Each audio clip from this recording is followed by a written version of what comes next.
Halo teman-teman, kembali lagi di channel Ayo Kaya. Untuk kebahasan kali ini saya ingin membahas tentang instrumen investasi apa yang cocok di masa krisis. Seperti sekarang ini bisa dikatakan krisis karena hampir seluruh instrumen investasi kecuali emas itu mengalami penurunan lebih dari 40%.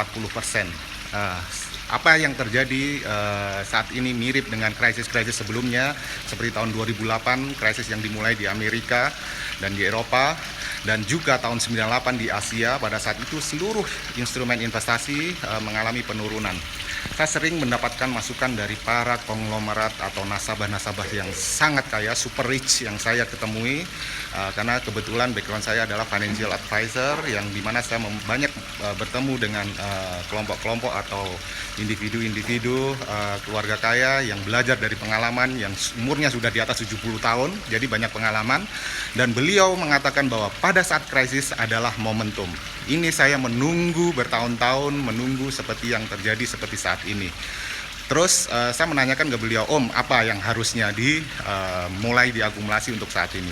Beliau menjawab saham, karena jenis-jenis instrumen investasi itu adalah yang dengan risk profile atau profil resiko rendah sampai dengan tinggi. Saham tentunya tinggi karena mengandung volatilitas dalam jangka pendek, tapi untuk di hold atau dipegang atau diinvest, investasi harusnya horizon di atas minimum 3 tahun, maka saat ini saham menjadi pilihan yang paling tepat teman-teman. Karena saham-saham dengan market kapitalisasi besar seperti Bank BCA, seperti Bank BRI, Sampurna, Gudang Garam, Telkom, Astra International, United Tractor, hampir semuanya turun di atas 40%. Ini peluang. Makanya kenapa akhir-akhir ini saya juga mulai mengakumulasi saham.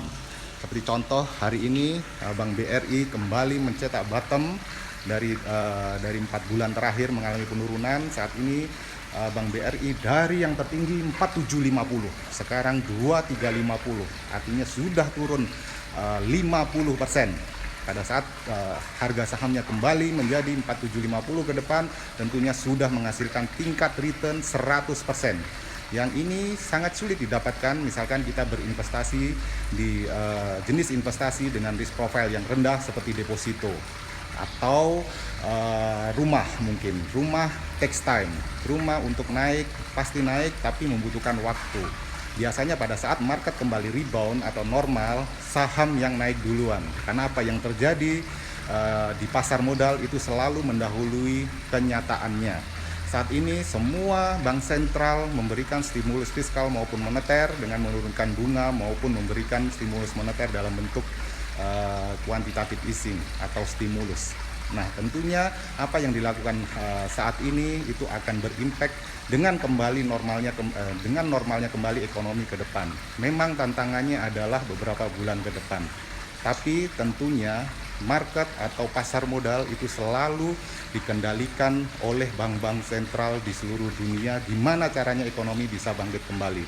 Karena yang mengatur kegiatan ekonomi di dunia adalah istilahnya bank-bank sentral besar, teman-teman. Artinya pada saat turun pasti akan kembali naik, tidak akan turun dan akan terus turun, itu sangat impossible. Jadi jangan lupa teman-teman, misalkan Anda mempunyai uang berlebih dan tidak harus besar ya, karena sekarang untuk membeli saham itu di masing-masing sekuritas hanya membutuhkan modal yang kecil. Investasilah di saham dan teman-teman sampai menikmati keuntungan yang sangat besar untuk 2-3 tahun ke depan. Pasti teman-teman akan ingat video ini. Thank you, semoga bermanfaat. Like and subscribe channel Ayo Kaya, dan saya akan sharing hal-hal lainnya yang bisa memberikan manfaat buat teman-teman semua. Ayo Kaya, thank you.